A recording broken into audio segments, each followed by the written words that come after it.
All right, here we go. Pizza Buffet is live for Week 8 in the NFL, presented by FanDuel. I'm Rob Pizzola. I'm a pro sports bettor. I'm the CEO of the Hammer Betting Network, and I'm going to talk you through today's slate. I see a lot of familiar faces in the chat this morning. Good morning to everyone out there. Quick reminder before we dive in, if you can, smash that like button down below. Subscribe if you're not subbed here on Forward Progress.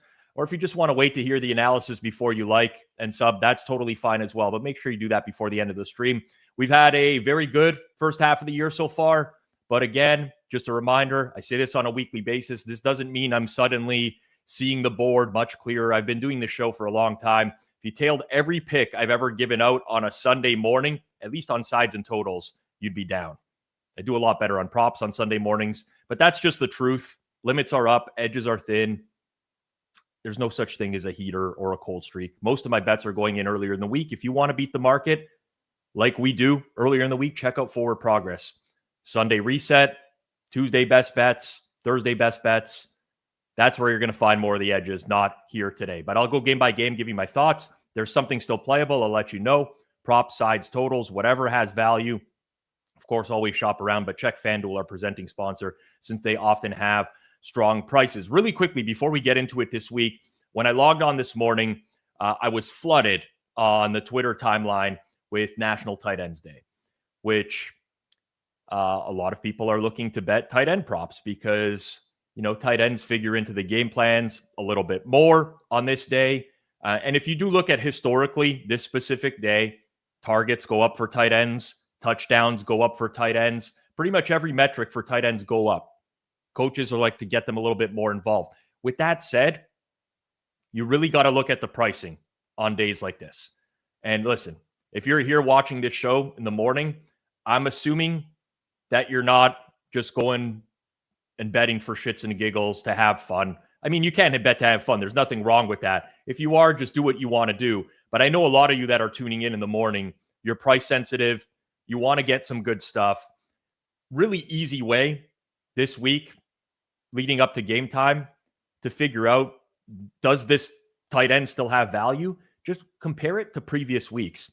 You can go to betstamp.app. It's a free app. You don't have to get the pro version or anything. You can just go back to previous weeks, say, what was this tight end lined at for the last few weeks? And you'll notice that there's some pretty egregious prices today. Nuts. So don't just like round robin parlay every tight end, bet all their overs. Most of that is now accounted for. Right? You got to account for the price. So that's all I'm saying.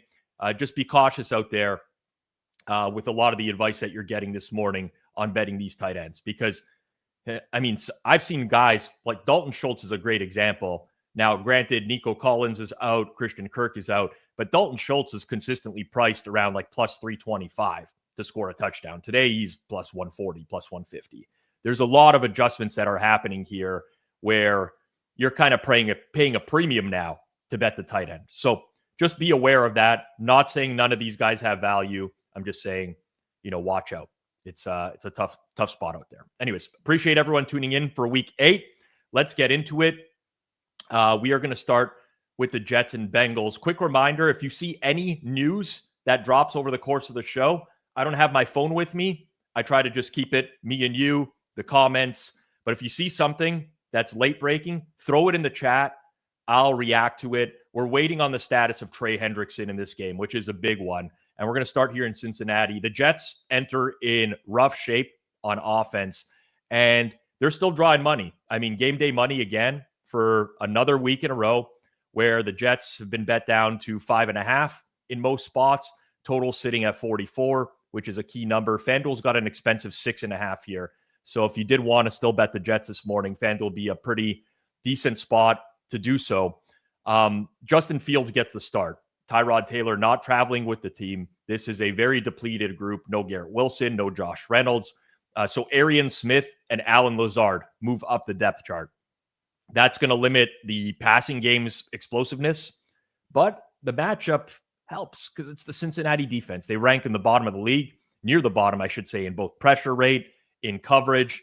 They've allowed opposing tight ends to move the chains all year, which is why Mason Taylor could potentially see a larger role as a quick outlet today. The Jets also can lean on the running game. Breece Hall was limited all week in practice, but he finally faces a defense that isn't elite against the run. The Bengals, if you look at the rush metrics across the board, they're pretty much bottom 8 in the league in everything. They give up a lot of yards after contact as well, which works in Breece Hall's favor. Defensively, this is where I think New York has a bit of upside. I mean, they're a really bad football team. They're, 5.5-point underdogs to the Bengals. But defensively, they profile a lot better than their record. They're top 5 in success rate on defense, but they're bottom 10 in EPA because of what can only be described as like really bad turnover luck. They forced 8 fumbles this year. They've only recovered 1. That kind of randomness tends to swing back over time. So watch out for that, especially for Joe Flacco, who's been pretty turnover prone for the last few years of his career as well. So, I can't believe where we're at right now with Cincy being priced like this, but I priced them in the same boat. I think if you watch this channel over the course of the week, you probably heard a lot of Jets love. And I guess at the current prices in market, I'm pretty neutral, but I would still lean Jets, just less conviction on that. The injuries really cap their upside, but I think it's a buy low spot for their defense in particular. From a prop perspective, I don't know if people really paying attention to the Bengals all that much, but I played Samaje Perine over rushing yards this morning. It was 24.5. I see 24.5 minus 112 at FanDuel. The snap counts between Perine and Chase Brown have significantly reduced over the past 3 weeks to the point where it's getting close to 50-50. Now, part of that is the Bengals have been trailing a lot, and when that happens, Perine's going to play a little bit more as a pass-catching back, but he's getting carries as well. I think the number is a little bit short. You also consider the fact that the Bengals are 5.5-point favorites. They're probably handing off a little bit more later on in the game as well. Sauce Gardner out is known. Michael Carter in for them. Quantez Stigger's back. Probably doesn't offset, but they do get 2 corners back with Gardner out. Quincy Williams also back for the Jets. That's going to help them. They're still a pretty beat up team, though, on the defensive side of the ball. Kilkenny, appreciate the $50 donation. Would love your thoughts on the Sean Tucker TD, Curtis Samuel TD, Isaiah Likely over everything. God bless. All right, I'll actually get into that right now because of the $50 donation, and I do appreciate that. Little bit of a spoiler alert. I was actually going to give Sean Tucker anytime touchdown as one of the options later on in the show. So I like that quite a bit. In regards to Curtis Samuel, that one's a little bit more borderline to me. I like him back in the lineup, but it's really tough to project what the Bills are going to do with their wide receivers on a weekly basis. I've been losing money on Elijah Moore pretty regularly there, but Bills for me is harder to project. I do like the Tucker look. Isaiah Likely overs out of the bye potentially. He hasn't factored into that offense a whole lot so far this year, but this is probably a decent spot. Teams coming out of the bye week tend to change things up a little bit. I think he'll be in there a little bit more going forwards, but I prefer the Tucker TD out of everything and appreciate the $50. Don't ask for donations here on Forward Progress. If you ever want to do it, just gets reinvested back into the company. So that goes a long way. Appreciate that. Game number 2 here is the 49ers and the Texans. I'm not going to spend a lot of time on this. I know Houston is like the quote unquote sharp side this week. It's kind of been trending out that way for the majority of the week. We sit in market at Houston minus 2.5, total at 42 as it stands right now. I think this is one of the more fairly priced games on the board, if I'm being honest with you. I think it's an interesting matchup from a football perspective, but not much that I would want to do with it here. We'll start with San Fran. The Niners are very beat up right now. That's what makes them very hard to project. Still no Brock Purdy, so Mac Jones gets another start at quarterback. Ricky Pearsall still sidelined. That limits their receiving depth. Jake Brendel, their center, is out as well. The real concern, though, is now on the defensive side for them. Nick Bosa, Fred Warner, IR, Bryce Huff not playing. Yetur Gross-Matos is still not ready to return. That's essentially like every key player in the front seven gone. And this used to be one of the most feared defensive fronts in football. It's now a group that's struggling to generate pressure. And that lack of pressure is a big deal against CJ Stroud, right? We see Stroud struggle with pass rushes. We saw that against Seattle's elite pass rush last week. 3.5 quarters of just like pure discomfort, constant pressure. Gets happy feet in the pocket. But when he's not pressured, he's a different quarterback. The Texans O-line is miserable, but the 49ers diminished pass rush is going to give him a little bit more time to operate. That alone makes me think that this matchup is more manageable. The problem for Houston, and why ultimately I just didn't end up betting them and couldn't get there, both Nico Collins and Christian Kirk are out. That is a huge loss for an offense that is very reliant on spacing and timing, and they need Nico Collins to stretch the field. Without those two guys, they're leaning on Xavier Hutchinson, Jaden Higgins, Jalen Noel. None of these guys have shown that they can consistently separate and win at the NFL level. And the data backs this up too. Like when you look at Nico Collins being absent for the Texans for the past few years, the Texans pass EPA drops big time. I mean, it drops to negative, goes from positive to negative. CJ Stroud's passer rating drops a ton as well. So what we're likely to get here is a lower scoring game where both teams kind of have to be creative to sustain drives. For San Fran, it's probably another heavy Christian McCaffrey game, both as a receiver and a runner. The presence of George Kittle in the blocking game really matters. We saw that last week when Kittle was active. McCaffrey's rushing efficiency just went up a ton. For Houston, it's going to be about protection and patience, really. Stroud will have more time, but the lack of weapons means they need to string together longer drives instead of hunting explosives. And I don't like Houston to be able to do that. They're not the team, like they make too many mistakes on offense. So while there's not much betting value at the current numbers, I still think it's really interesting. In terms of props, I ended up passing here. I was very close to playing Dalton Schultz under receiving yards. I know that's going to be contrary to what people think. DXP S-Man in the chat said Dalton Schultz is going to see 10 targets again. He might, but he's being priced at like a lot of a big part of this passing game right now. And I'm not convinced he's going to get there necessarily. I'm not. Anyways, I didn't play it. It was kind of borderline to me. And my thought was, if I'm going to, it will be right before game time, as I don't think there's going to be any appetite to bet the under here from anyone. But that was the closest I came to a Houston San Fran bet so far this week. Chicago Baltimore is our next stop. This one obviously has been affected hard by the news of Lamar Jackson being out, and he will start on Thursday Night Football against the Miami Dolphins. Now, I will just say this really quickly. Great plug for us here, discord.gg/hammer. If you haven't joined yet, I do a horrible job of marketing myself. Every now and then, I think it's warranted. I think this channel, Forward Progress, did a really good job of breaking down the quarterback situation for Baltimore this week, where a lot of other spots were just running with the fact that Lamar is going to be back. G-Stack George on last Sunday night pointed to the fact that it's not a foregone conclusion. I'd been providing updates in the Discord. That Friday practice, which is now being called into question because of how the Ravens listed Lamar in that practice, was very weird. Huntley took all the snaps from Linderbaum for 2 straight days. They made Huntley available after the game to talk to the media, but they didn't make Lamar available. I've been processing NFL news for a long time now. I think we did a great job there. So if you do want to get alerted to that stuff over the course of the week, discord.gg/hammer. Whenever I see something funny, I'll post about it in there. But a lot of people will attest to the fact that I was not confident that Lamar was going to be playing this game. Early Bird Capper has posted it in the chat as well. Anyways, now that we're at where we're at, it makes it really tough to price, in my honest opinion.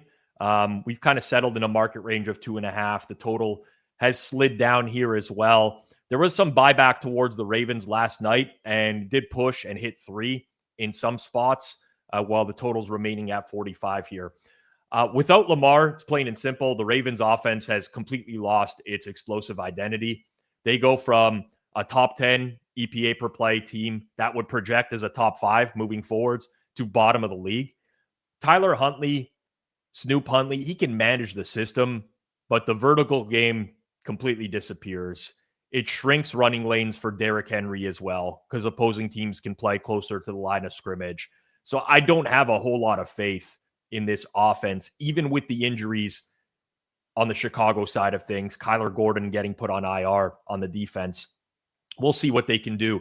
The defense for Baltimore is not dominant either, but they do get a lot of players returning from the bye. The issue for them is the defensive line.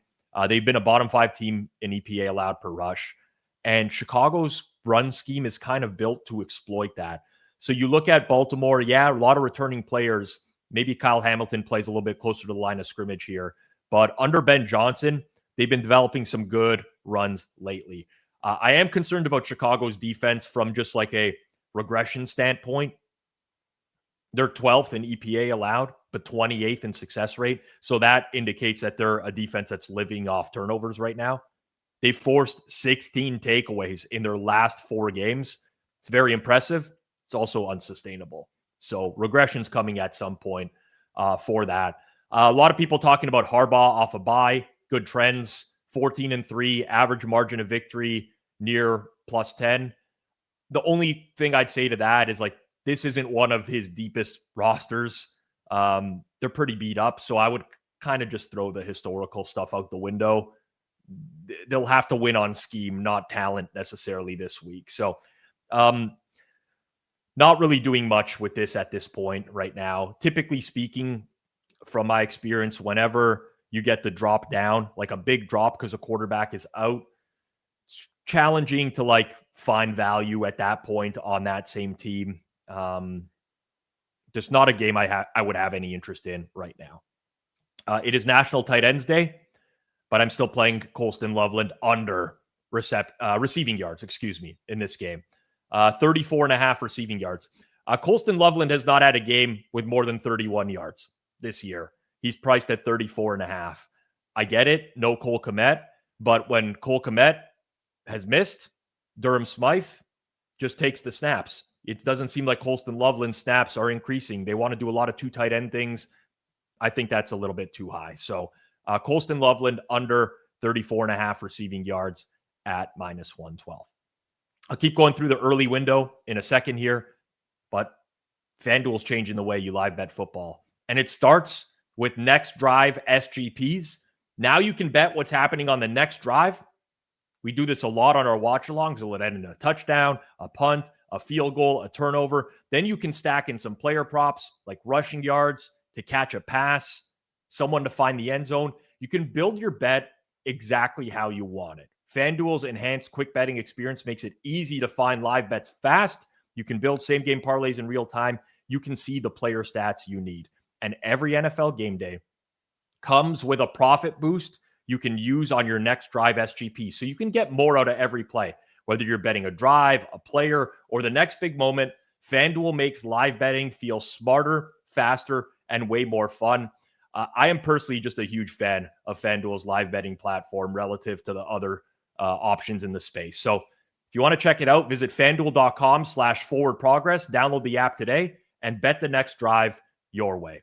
Please play responsibly. You must be 21 plus and present in select states. For Kansas in affiliation with Kansas Star Casino, 18 plus and present in DC, 19 plus and physically located in Ontario. Opt-in required. Bonus issued as non-withdrawable profit boost tokens. Restrictions apply, including any token expiration and max wager amount. See terms at sportsbook.fanduel.com. Gambling problem? Call 1-800-GAMBLER or visit rg-help.com. 1-888-979-7777 or visit ccpg.org/chat in Connecticut or visit mdgamblinghelp.org in Maryland. Hope is here. Visit gamblinghelplinema.org or call 800-327-5050 for 24/7 support in Massachusetts. 1-877-8-HOPE-NY or text HOPE-NY in New York. This is a paid endorsement. Call Connects Ontario at 1-866-531-2600 or visit connectsontario.ca. All right. Let's move on here. I saw some commentary about the Jays and the Go Jays. You know, it's a long series. It's a World Series. We're underdogs. We lose yesterday. It is what it is. It sucks. You know, got to sit on that one for a few days, but not over yet. And I'll be looking forward to the rest of the World Series coming up. But we're in NFL mode now, and we're going to keep it going here with Atlanta and Miami. And there's some information we're waiting on in this game, which I haven't seen as of yet. If you do see something, drop it in the chat. But Drake London is going to give it a go in warmups and see if he's good. And we'll decide whether or not he's going to end up playing. If he doesn't, that's going to be kind of a problem because Atlanta's getting thin at receiver. Probably use Kyle Pitts out wide again.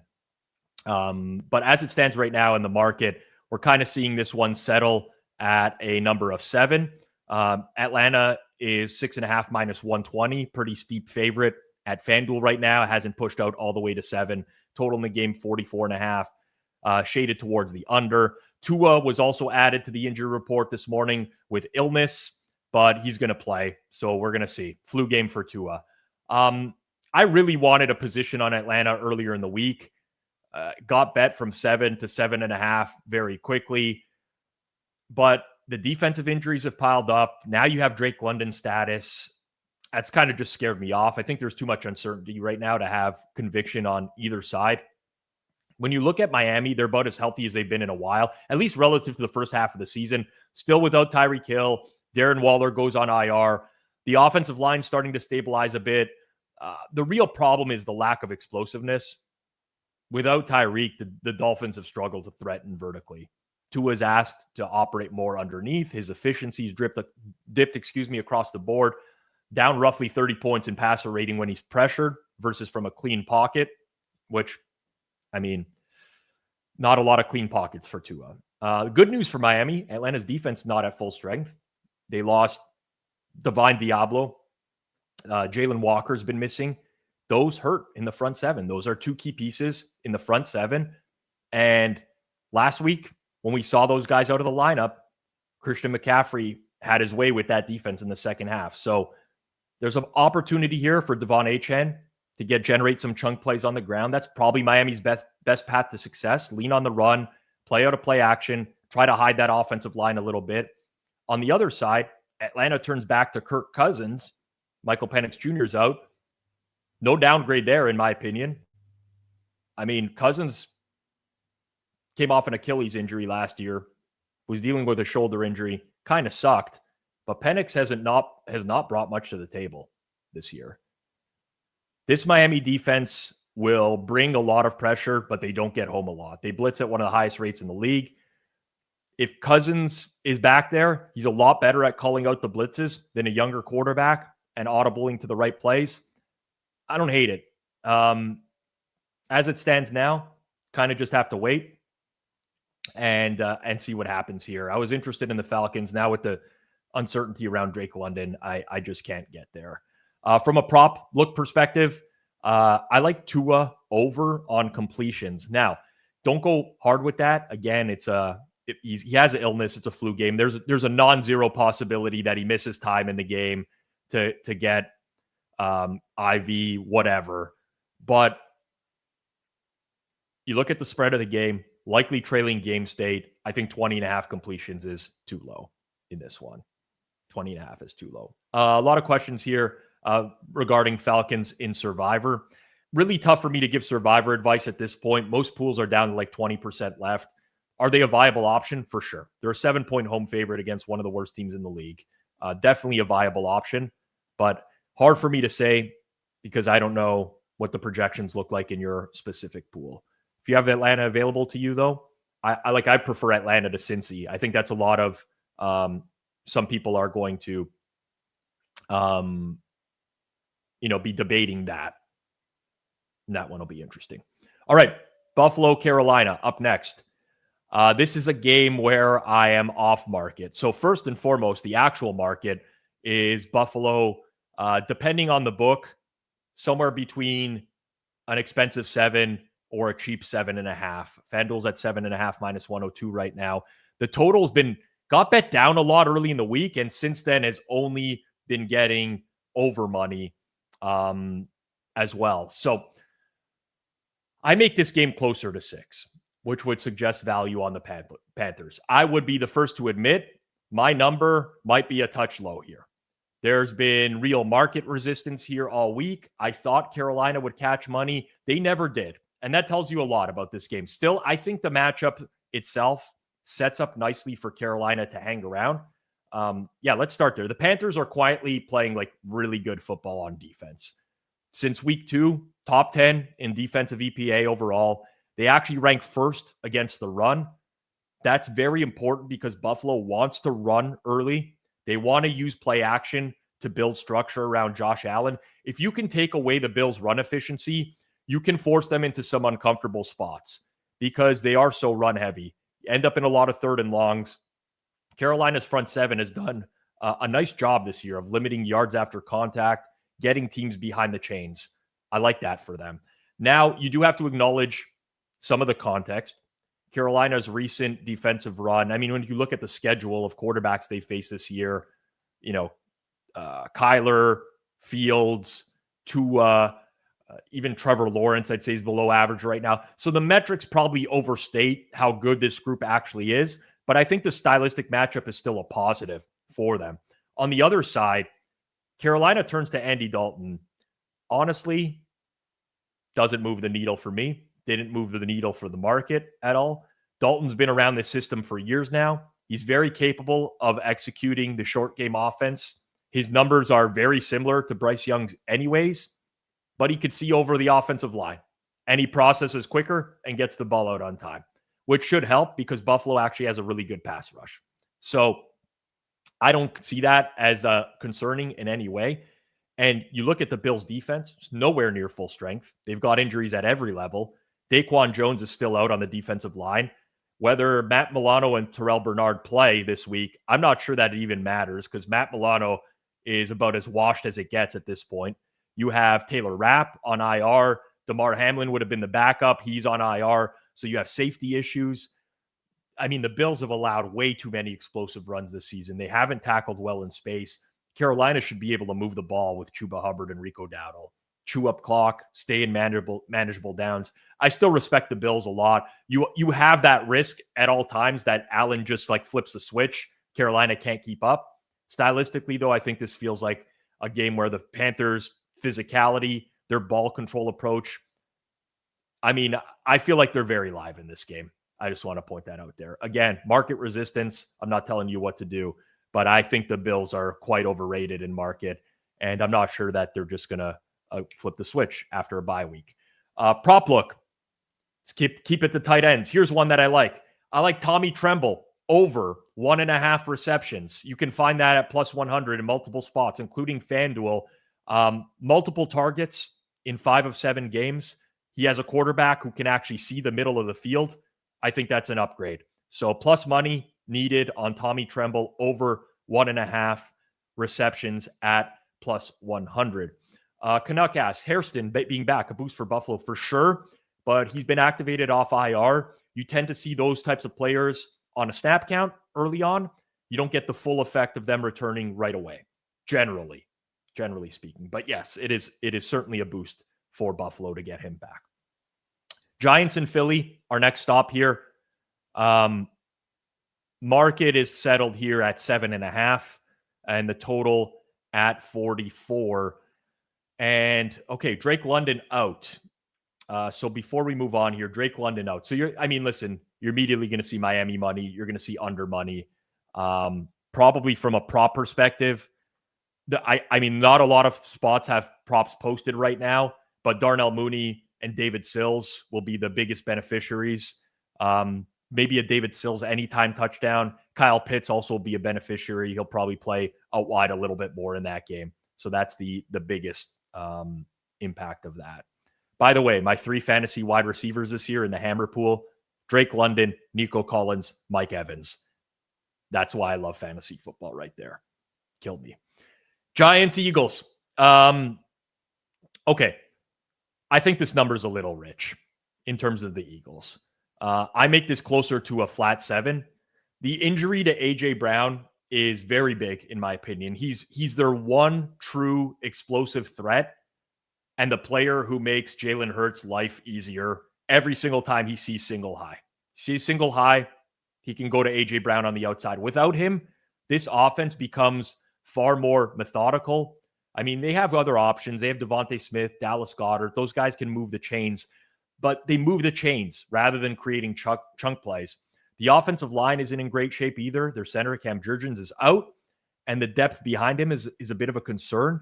When you pair that with a defensive front for Philly as well that's lost like so many of its rotational pieces, it's really hard to call the Eagles the same team, that dominated in the Super Bowl last year. Like Brandon Graham is actually coming out of retirement because they're so thin at edge right now. He's not going to play this week. So Darius Smith retired. Nolan Smith is on IR. They're starting backups across multiple spots on the defensive line.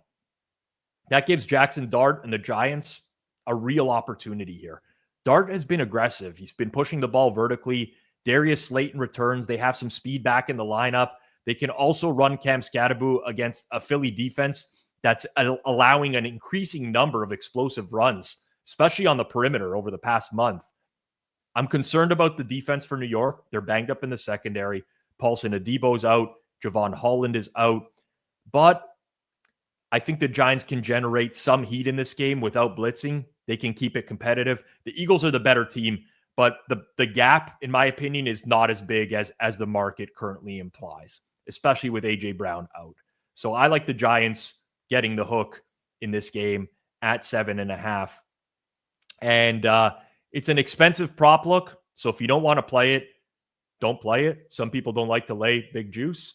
I think Jahan Dotson over 1.5 receptions is good right now across the market. I priced that at like minus 185. You can get as low as minus 158.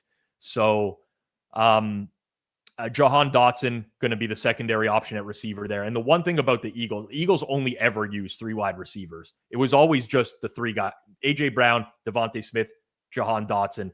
Dotson's going to step into that role. Okay, news. Lots of it. Trey Hendrickson is active. Kind of sucks. Kincaid and Njoku active, both expected there. So it is what it is. Matt Milano out. Yep. More injuries on the Buffalo defense. Josh Palmer out. That one was already known. DeAndre Swift active. That one pretty much was already known as well. Pretty much already known as well. Okay. We'll keep it moving along here. Cleveland, New England in the early window. This one's kind of like not really moved over the course of the week. I mean, this has been 7 and 40.5 for pretty much the entirety of the week, I want to say. I think at one point was pushing out towards Cleveland and then just kind of stopped. Let's start with New England. Drake May's been fantastic through 7 weeks, ranks top 3 in EPA per dropback. He is the best in the league against man coverage. That matters a lot here because Jim Schwartz likes to play a lot of man coverage, the highest rate in the NFL. And May will attack everywhere, especially over the middle of the field where they've had a lot of consistency. They've used motion. They've used stacked looks. He identifies the coverages early. That's created a lot of easy completions for them. But this will be by far the toughest test so far. I mean, Cleveland's front can still dominate a game. Myles Garrett is commanding a lot of double teams right now. Nearly half his pass rushes, he's been double teamed. And I mean, if you look at New England's schedule so far this year, it's been very, very easy. Very easy. But this is the time where he's facing a real 4-man rush that can collapse the pocket without having to blitz as well. The issue for Cleveland is explosives, really. On a down-to-down basis, they're fine, but they give up a lot in terms of explosive passes. That's why I don't love their chances in this game. And on the other side, Cleveland's offense is still very much a work in progress. There's some reasons to potentially be optimistic. Jack Conklin is back at right tackle. They'll be a little bit more stable on the O-line. They've been forced into a lot of unfavorable situations lately because of injuries and weather. This is kind of like the first time in a month that it's like normal conditions for them against a defense that's beatable. The problem is that you beat New England through the air. You don't beat them on the ground. And you think of what Cleveland wants to do. They want to run the ball effectively, set up play action. I don't know that Cleveland's offense is built to generate explosives through the air. And that's where I see them struggling to keep this close. Overall, I think the line is fine. Patriots deserve to be favored in this range. I kind of wanted to bet them this week, but the price just never, ever got there. Mason Mod says, you all dick ride May too much. Lost to the Raiders. I would say we don't dick ride Drake May enough, if I'm being honest with you. I mean, listen, you could point to any game a quarterback has ever played where they lost to a bad team. It happens. Tom Brady's lost to bad teams. Peyton Manning lost to bad teams before. I mean, I would encourage people to just actually watch New England games and see the precision in which this guy throws downfield. It is absurd how good he is. 40 yards downfield, this guy's just dropping dimes.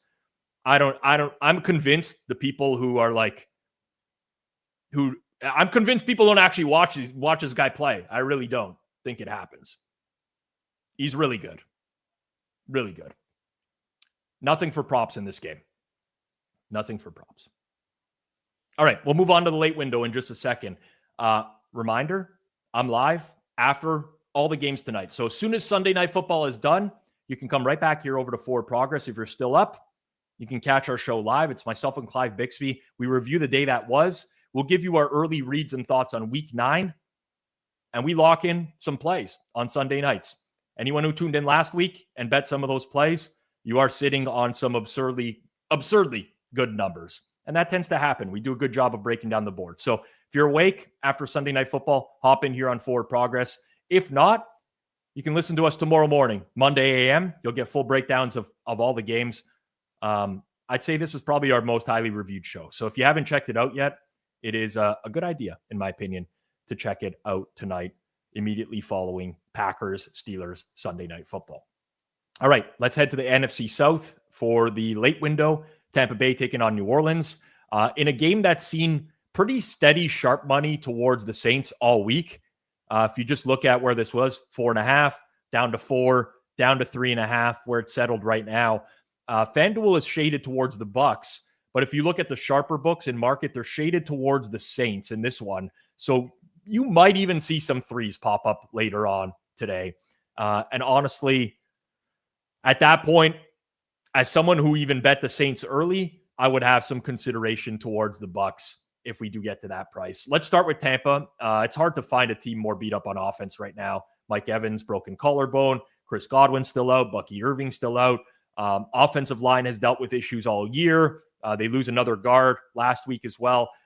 What that's left them with is having to dial in the explosives, more of a short passing offense that's relying on timing and spacing rather than the true explosiveness down the field. It's not to say that they can't hit them. It's just saying that the offense is changing a little bit. Defensively, Tampa Bay's been holding things together, but they're kind of limping there too. Hassan Reddick will be out today. Vita Vea has been managing a foot injury all week, so he did not practice. Now, Vita Vea does this. He's expected to play, but if he's less than full strength, that's a problem. If he misses, that's a huge problem because he would be going up against a backup center this week, Luke Fortner. Eric McCoy for the Saints, a very good center. I think he's PFF's number 1 center this year. I could be wrong, but he's on IR. He's going to miss the next 4 games. That's a big loss for the Saints. Very good pass blocking center. So that matchup is one to look for. For New Orleans, they lose Kendry Miller, kind of an underrated loss. The offense has to continue to run through Alvin Kamara. He's efficient as a runner and a receiver, but they need to be able to expand things a little bit more on offense. This offense, if you watch them in recent weeks, a lot of throws have been short, underneath. Spencer Rattler's trying to keep the offense on schedule, but their ceiling has just come down a lot. This matchup, though, might allow for some more downfield opportunities. Tampa's defense, 31st in the league in EPA per play against play action. That's exactly where Rattler's had the most success so far this year. The issue with the Saints, I just can't get over the defense. They don't generate pressure. I mean, this could be the week where they're better looking at doing it because Tampa's offensive line is thin. They have problems at receiver. But at some point, you got to say, the Saints are just not a very good football team. And I think this is kind of settled in the appropriate range. I didn't realize how many props I was going to give out on tight ends today. Honestly, I didn't plan this whatsoever. But for a prop look, I took Juwan Johnson under on receiving yards for the Saints.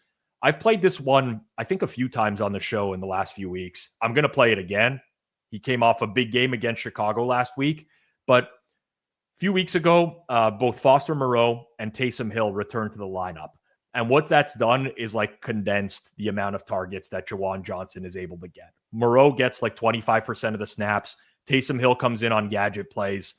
I think it's too high for Juwan Johnson at 38.5. So that's where I'm at for that one. Tennessee, Indy, our next stop.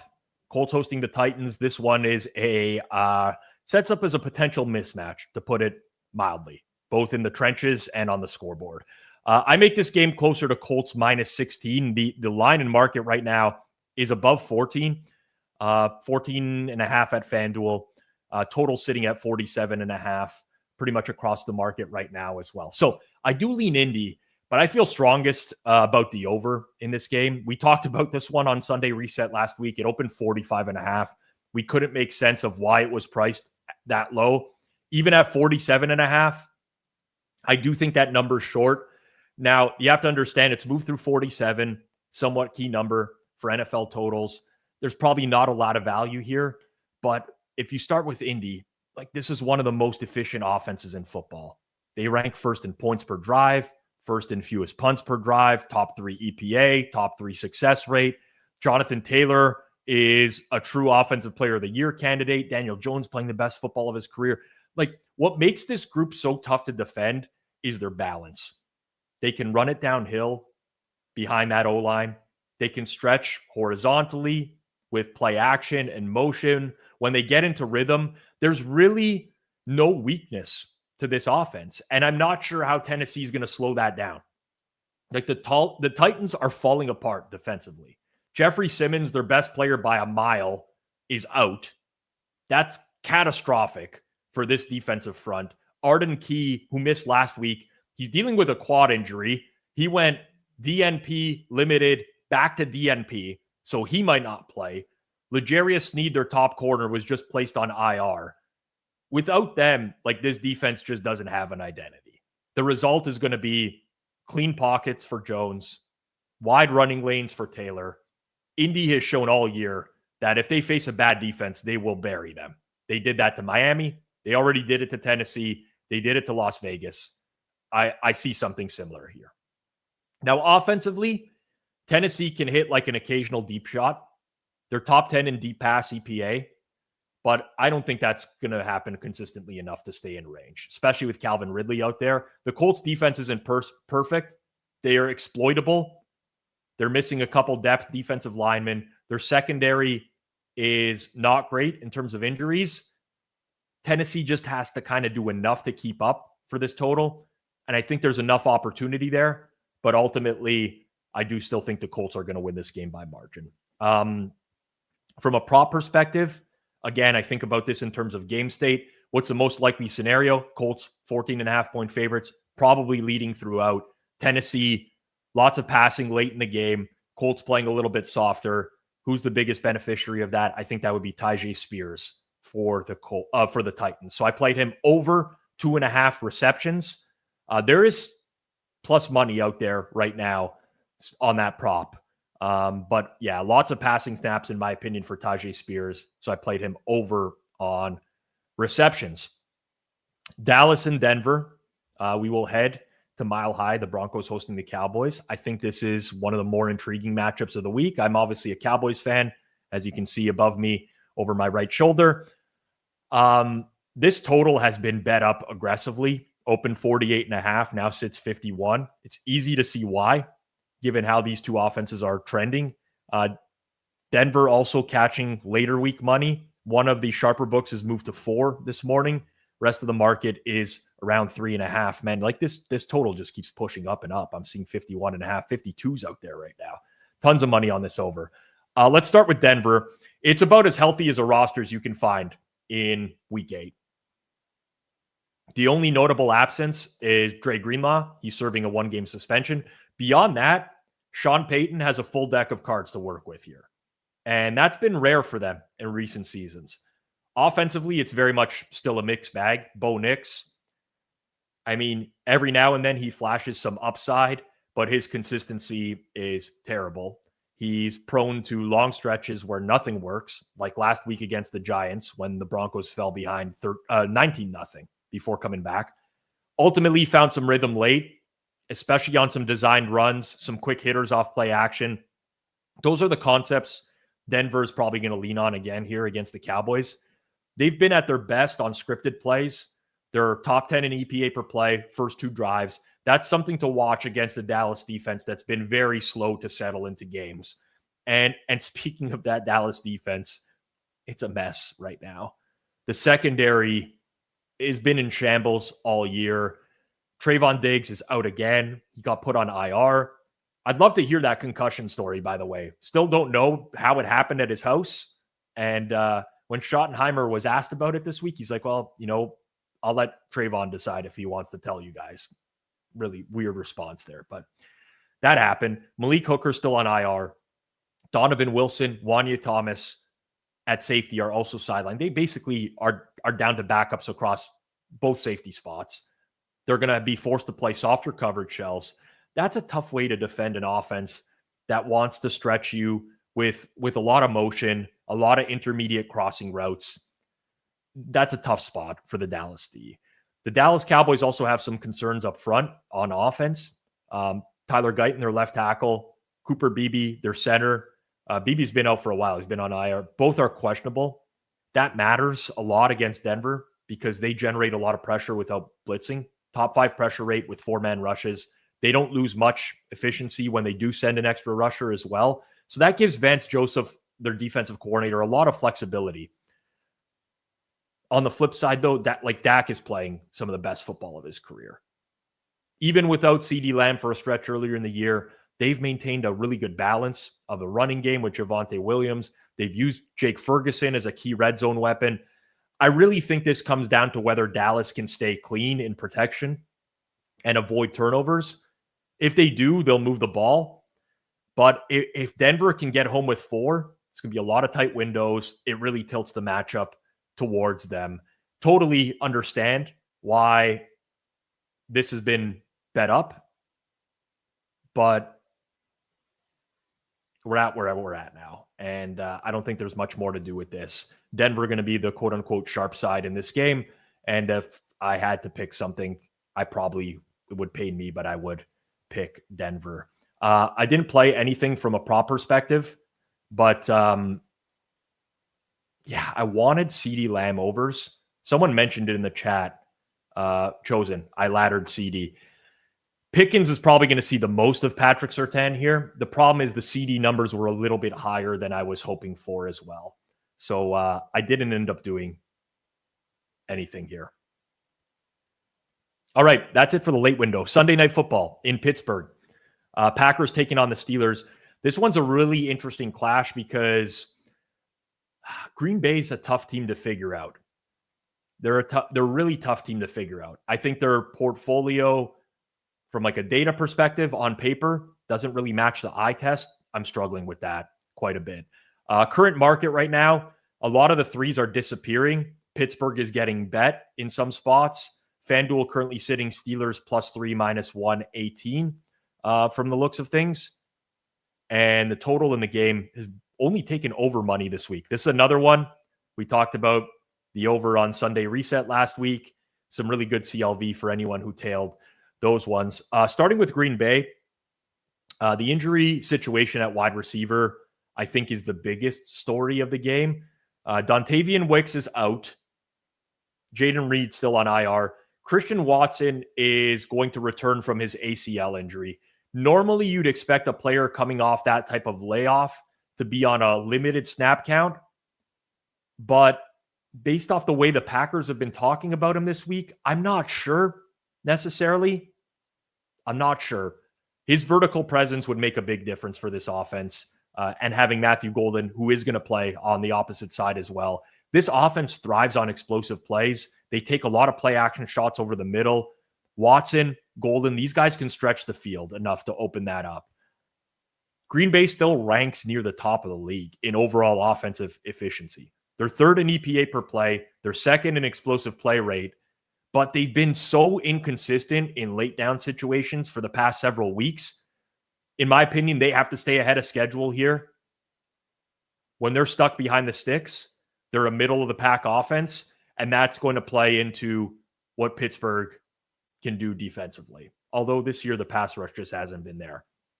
Pittsburgh's kind of like got that mini bye. They played Thursday. They're mostly healthy. The one name worth watching is their center, Zach Frazier. He's been limited all week with a calf issue.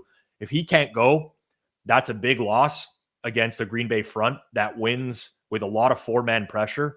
Micah Parsons continues to anchor that defense. He's third in the league in total pressures.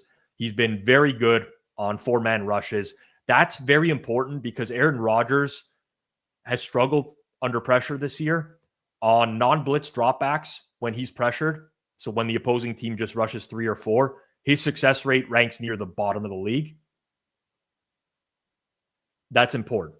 The Steelers' passing game's conservative by design, right? It's the lowest average depth of target in the NFL.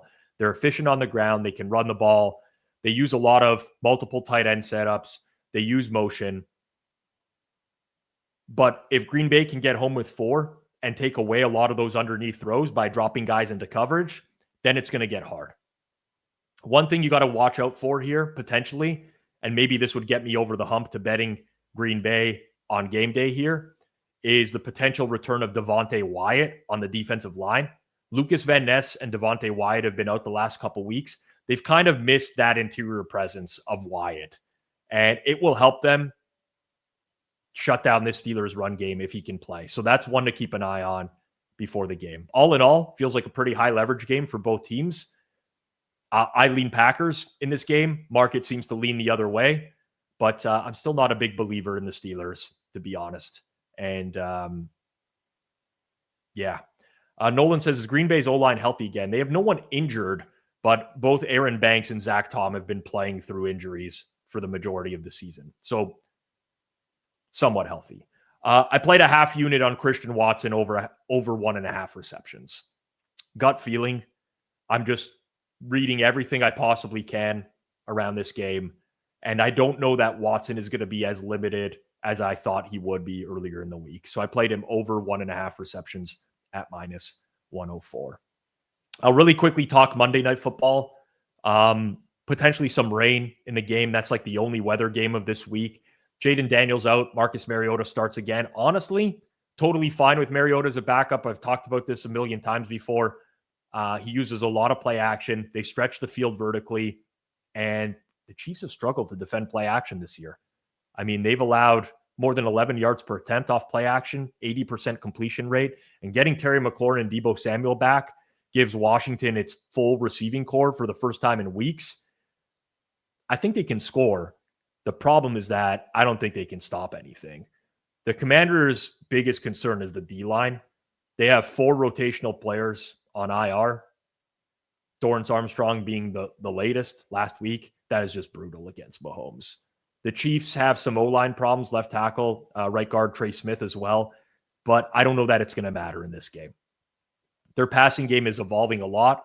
Rashee Rice underneath. Washington can't tackle. They're 29th in yards allowed on passes within 5 yards of the line of scrimmage. That is the wheelhouse of the Chiefs. I played some of the over here. Still think the over is short. I think KC scores at will. And Washington, don't mind them with Mariota in a trailing game state as well. All right. As XF says, this total is way too high. Disagree, I guess. I disagree. Such is life. Okay. So quick review of the board really quickly. And then I'll take a look at touchdown prices here and potentially give out a few. Cincy and the Jets has settled at 5.5. I don't think there's anything to do with that game at this point. I think that pricing is totally fine, side and total. Buffalo, Carolina. I like Carolina quite a bit. My number is very off market. I don't know. Maybe I could be an idiot. I mean, I'm betting against Josh Allen, and I have a lot of conviction in doing so. Let's see how that works out. San Fran, Houston. We have started to see Houston threes pop up. And at this point, I mean, At 3, the 49ers are certainly going to be appealing. Houston to win by margin, I don't know that happens all too often nowadays with no Collins and Kirk. So do with that what you will. I know that that's the public side, but at 3, I don't know how anyone lays Houston -3. Giants and Philly, I like any of the 7.5s on the Giants that are still in market. I bet some over in this game, but it's kind of fine now with A.J. Brown out. I don't have the same conviction I once did. New England and Cleveland, I got nothing going on here at all. I was looking for a way to play the Patriots. It just never moved off 7 this week. Chicago, Baltimore, same thing. Current market prices, nothing to do. Atlanta, Miami, again, was kind of waiting here. Now Atlanta's dipped below 7, but no Drake London. I don't think that there's a good play to be made there. Tampa, New Orleans, this is going to be kind of similar to Houston, San Fran, where we're pushing towards 3 at some spots. If that ends up showing, I think Tampa will probably be a decent play at that number. Had a small lean to the under here as well, just purely because the Saints are kind of dinking and dunking everything nowadays, but not much there. Dallas, Denver, talked about the over this week. I think that's now priced out altogether. Lean Denver, but nothing more. Indy, Tennessee, my numbers have an edge on both the Colts and the over. I prefer the over at this point. Green Bay, Pittsburgh, with the 2.5s popping, I have a lot of interest in Green Bay at that price. I like the over in this game early in the week, but that's been bombed up so much that I actually lean under at the current point. Washington, KC, Monday Night Football, 11 seems fine to me, and I played some over in that game as well. All right. I'll stick around to ask any question. Okay, I'll answer some questions here, then I'll do touchdowns. If you had a +1.5 on San Fran from early week and had a chance to get out live based on early game developments, would you? So the problem is that you're going to then be paying vig again, right? Like, okay, you got a bad price. It sucks. Typically, I just eat those and I just kind of go with it. If you do have an opportunity in game, potentially maybe they score first and you can get a good Houston price, set up a middle for yourself, by all means, go for it. I just don't know what to do there. San Fran +3 -120, good. I don't know. I'm going to run it afterwards. My raw number in the game was, I think, 2.2. I'll sim that out and see if there's an edge. I always post the numbers on screen so that you guys can see them and make your own decisions on that. I mean, typically, I'll tell you this, and I'll be honest with you, Mason, adding on game day is usually a bad idea. This year, I think I'm like up a half unit, but historically is like adding with additions on game day. I don't know that I would want to fade the moves on Sunday generally. I mean, we're talking about people who are moving markets at 100K a click at this point versus me. Okay. DJ Moore +260. Anytime touchdown. Well, I'll tell you exactly what I priced DJ Moore at, and then you can make a decision there. I price him at +319. So I do not like DJ Moore. That is a guarantee now that DJ Moore will score.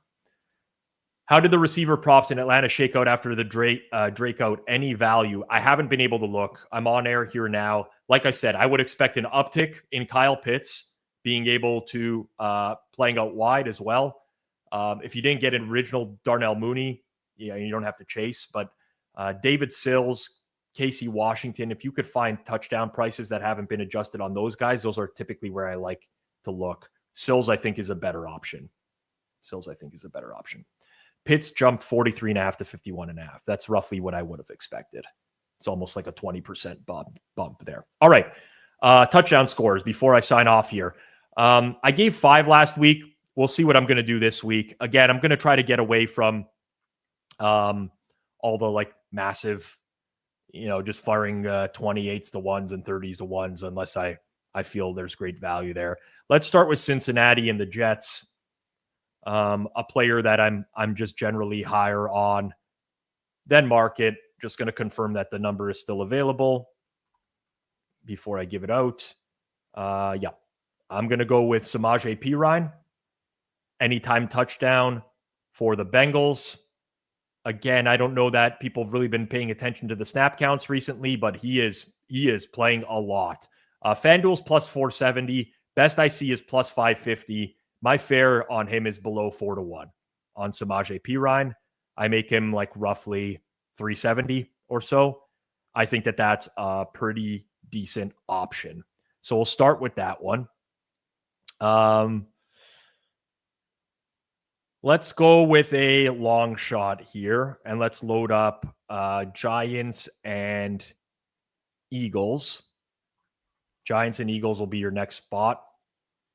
Actually, we're gonna abort. We're gonna abort mission. Sorry, man. I bet Daniel Bellinger at 15-1 before I came on air, and I just looked at it right now, and he's plus 650. Do not bet that. Do not bet. We're pivoting somewhere else. That was going to be my tight end special today because the price wasn't adjusted enough yet. That sucks. All right. Tampa Bay, New Orleans. Next stop. Tampa Bay, New Orleans. 4:05 Eastern time start. You're going to want to go over to FanDuel for this one because they have the best price. And we're taking Tez Johnson, 3-1. I'm a huge Tez Johnson fan. He's become a very big focal point of this offense. I price him at roughly plus 230. You are getting 3-1. I think that's a decent bet. So far, Perine, Tez. Can I find a long shot? I know you guys like the long shots, but I just don't see anything that I truly love at this point. Let's do not a long shot. Double check this one really quickly as the final one. All right, let's go to Sunday Night Football. Steelers and Packers. Steelers and Packers. We are going to go Calvin Austin. You need to get 4-1 or higher on Calvin Austin. There's multiple spots, including FanDuel, 4-1. Calvin Austin returning to the lineup for the Steelers tonight. And that's where I'm going. So we got 3 in total for today. Perine, 5-1. Calvin Austin, 4-1. Tez Johnson, 3-1. Those are going to be the 3 official ones. Someone said, okay, what about not long shots? So I'm going to sort my sheet really quickly here by price in market right now and look at the guys that are near the top of the board. If I had to bet people that are near the top of the board to score a touchdown, for those who want to bet like biggest favorites, Javonte Williams for the Cowboys would be one. He's minus 130 in market, and I price him at minus 142. Not huge by any stretch of the imagination, but that's one that I don't mind. You know what? CeeDee Lamb. I mean, both from the same team, but that's another one that I think is slightly plus EV.